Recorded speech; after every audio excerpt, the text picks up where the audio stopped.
したのパパ。困ってるみたい。行きましょう。大丈夫？出るよ。あほら。兄ちゃん。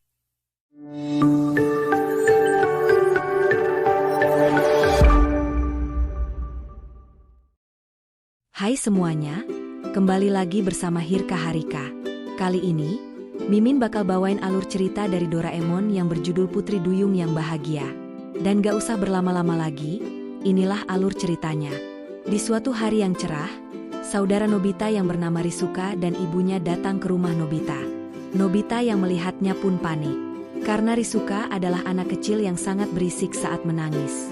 Nobita pun memiliki ide untuk pergi dari rumah, karena takut dimarahi ibunya.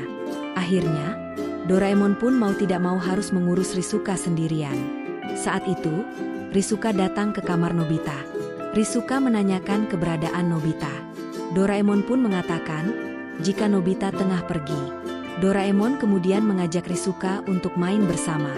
Di sini, Risuka meminta Doraemon untuk membacakan dongeng Putri Duyung. Kemudian, Doraemon membacakan dongeng tersebut. Di mana dahulu kala, terdapat seorang putri duyung yang tengah berenang di lautan.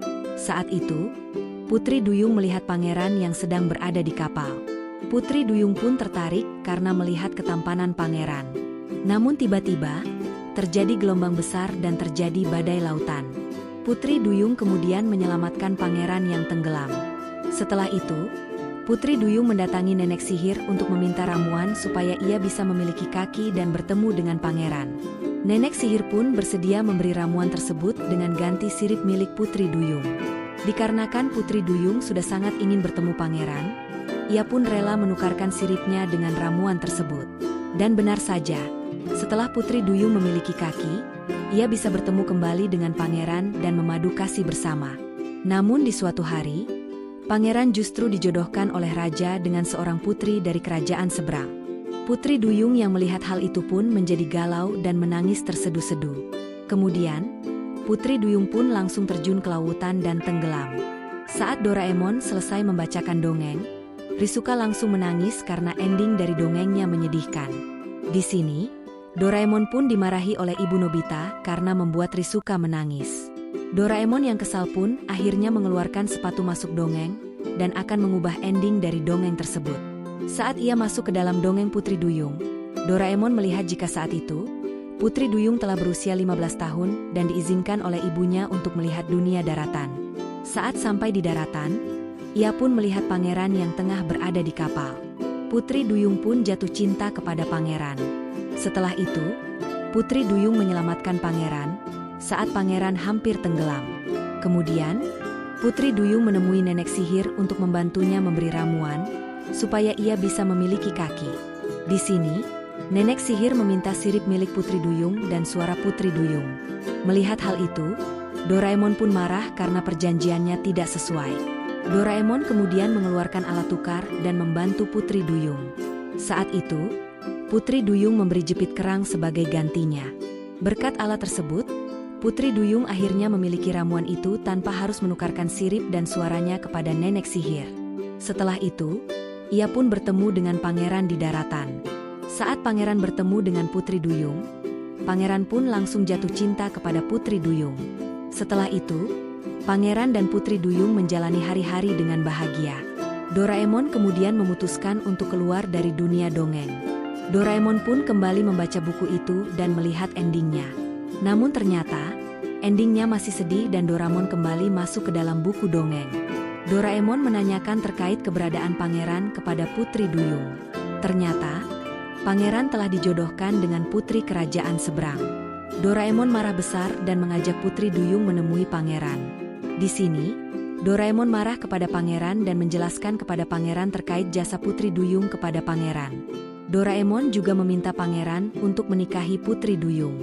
Namun, putri kerajaan seberang tidak terima, dan kembali menjelaskan, jika saat pangeran hampir tenggelam, ialah yang menyelamatkan pangeran dan merawat pangeran. Doraemon pun kesal dan hendak membantu Putri Duyung menggunakan alatnya. Namun, Putri Duyung justru pergi meninggalkan istana dan menerima jika pangeran menikah dengan yang lain. Saat di tepi pantai, Putri Duyung pun mengatakan, jika saat ini ia sudah rela karena saat ini, ia tengah mencintai orang lain. Doraemon pun merasa senang dengan hal itu. Namun siapa sangka, orang yang dimaksud adalah Doraemon. Putri Duyung jatuh cinta kepada Doraemon, karena Doraemon selalu membantunya. Putri Duyung pun meminta Doraemon untuk menikah dengannya. Mendengar hal itu, Doraemon menjadi panik dan kembali ke dunia nyata. Di sini, Doraemon kembali mengubah alur ceritanya, supaya pangeran jatuh cinta kepada Putri Duyung dan menikah dengan Putri Duyung. Alhasil, cara yang digunakan Doraemon pun berhasil. Hingga akhirnya, Putri Duyung dan pangeran pun hidup bahagia. Doraemon kemudian kembali ke dunia nyata. Saat itu, Nobita telah pulang ke rumah dan Risuka meminta Nobita untuk membacakan dongeng Putri Duyung. Saat Nobita membacakan dongeng, Nobita terheran-heran karena alur ceritanya berubah. Dan saat Nobita selesai membacakan ceritanya, Risuka justru menangis karena alur ceritanya tidak seperti yang dahulu. Di sini, Nobita pun kembali dimarahi ibunya karena membuat Risuka menangis. Dan film berakhir. Terima kasih yang sudah menonton. Jangan lupa bantu Mimin dengan klik like, subscribe dan nyalakan loncengnya, supaya tidak ketinggalan video lainnya. Saat ponsel itu sudah selesai diperbaiki, pemilik tempat ponsel itu mengatakan, jika beberapa hari ini banyak orang yang mencari keberadaan Kang Hu. Kang Hu yang pulang kampung berencana untuk mencari tahu seluk-beluk terkait adiknya yang hilang. Ia merasa curiga jika sekelompok monster parasit ada sangkut pautnya dengan adiknya yang hilang. Di sisi lain, Su-in yang tengah melayani para pembeli tiba-tiba melamun. Sampai ia tak sadar jika detektif Cholmin mendekatinya. Detektif Cholmin pun mengajak Su-in untuk berbicara berdua. Saat itu detektif Cholmin merasa curiga dengan Su-in dan mencoba mengambil rambut Su-in dengan alasan ada uban. Untungnya hal itu tidak dicurigai Su-in.